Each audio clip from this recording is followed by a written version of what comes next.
চারদিকে ধোঁয়া, ধ্বংসস্তূপ আর মৃত্যু। কিন্তু সেই মুহূর্তে নিজের জীবন নিয়ে নয়, সর্বোচ্চ নেতা আয়াতুল্লাহ আলী খামেনির ভাগ্য নিয়েই উদ্বিগ্ন ছিলেন ইরানের পররাষ্ট্রমন্ত্রী আব্বাস আরাকচি। প্রথমবারের মতো তিনি প্রকাশ্যে জানিয়েছেন, যে হামলায় খামেনি নিহত হন সেই সময় তিনিও একই ভবনে অবস্থান করছিলেন এবং ধ্বংসস্তূপের নিচে চাপা পড়লেও অলৌকিকভাবে প্রাণে বেঁচে যান।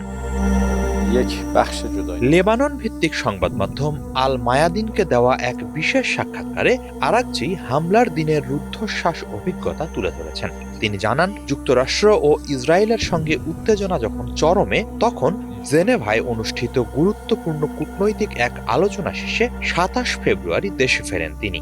পরদিন সকাল ৯টার দিকে সর্বোচ্চ নেতার কার্যালয়ে যান আলোচনার ফলাফল এবং দ্রুত পরিবর্তিত আঞ্চলিক পরিস্থিতি সম্পর্কে তাকে অবহিত করতে। জেনেভার আলোচনার পর পরিস্থিতি যে পর্যায়ে পৌঁছেছিল তা যুদ্ধের আশঙ্কা আরও বাড়িয়ে তুলেছিল। তিনি সেই বিষয়গুলোই খামেনির কাছে তুলে ধরতে চেয়েছিলেন, কিন্তু এরই মধ্যে ভবনটিতে বিমান হামলা চালানো হয়।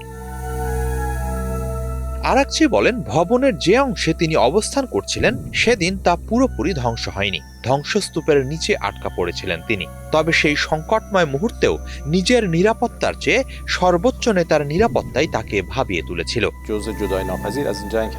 আরাকচি বলেন, সাইয়েদ আলী খামেনির শাহাদাতের সময় আমি তার কার্যালয়েই ছিলাম।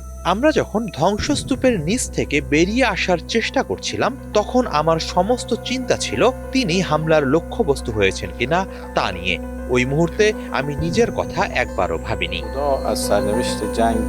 তিনি জানান, হামলার পরের ৪৮ ঘন্টা ছিল তার জীবনের সবচেয়ে যন্ত্রণাদায়ক ও কঠিন সময়গুলোর একটি। সর্বোচ্চ নেতার ভাগ্য সম্পর্কে নিশ্চিত তথ্যের অপেক্ষায় ছিলেন। পরে নিশ্চিত হওয়া যায় যে তিনি শহীদ হয়েছেন। সর্বোচ্চ নেতার দৈনন্দিন কর্মসূচি সম্পর্কে ধারণা থাকায় এটা অনেকটা নিশ্চিতই ছিল যে হামলার সময় তিনি নিজের কার্যালয়েই অবস্থান করছিলেন। সাক্ষাৎকারে আরাকচি আরও জানান, ক্রমবর্ধমান নিরাপত্তা ঝুঁকির কারণে খামেনিকে একাধিকবার সুরক্ষিত স্থানে চলে যাওয়ার পরামর্শ দেয়া হয়েছিল, কিন্তু তিনি প্রতিবারই তা প্রত্যাখ্যান করেন। খামেনি বলেছিলেন, ইরানের প্রতিটি মানুষ যদি নিরাপদ আশ্রয়ে যাওয়ার সুযোগ পায় তবেই আমি কোনো নিরাপদ স্থানে যাব।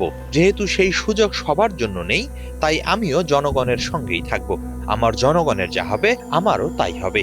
এ প্রসঙ্গে আরাকচি বলেন, আমাদের নেতা মানুষের হৃদয়ে শাসন করতেন। সাক্ষাৎকারে আরাকচি আরও বলেন, মৃত্যুর আগ পর্যন্ত খামেনি সরাসরি যুদ্ধকালীন নির্দেশনা দিয়ে গেছেন। খামেনির পুত্র ও বর্তমান সর্বোচ্চ নেতা মোস্তফা খামেনিও এখন সব বিষয়ে নির্দেশনা দিচ্ছেন বলে জানান তিনি। মায়াদিনকে দেয়া সাক্ষাৎকারে শুধু হামলার স্মৃতিচারণ নয়, ইরানের বর্তমান কৌশলগত অবস্থান সম্পর্কেও কথা বলেন আরাকচি। তিনি জানান, তেহরান কখনোই যুদ্ধ চায়নি। বারবার এ বার্তা উপসাগরীয় দেশগুলোকে দেয়া হয়েছিল। এরপরও যদি কোনো যুদ্ধ ইরানের ওপর চাপিয়ে দেয়া হয় তাহলে দেশটি কঠোর জবাব দেবে। সেক্ষেত্রে মধ্যপ্রাচ্যে থাকা মার্কিন সামরিক ঘাঁটিগুলোকে বৈধ লক্ষ্যবস্তু বানানো হবে, সেই বার্তাও পৌঁছে দেয়া হয়েছিল। হিজল জোবায়ের, বাংলা ভিশন।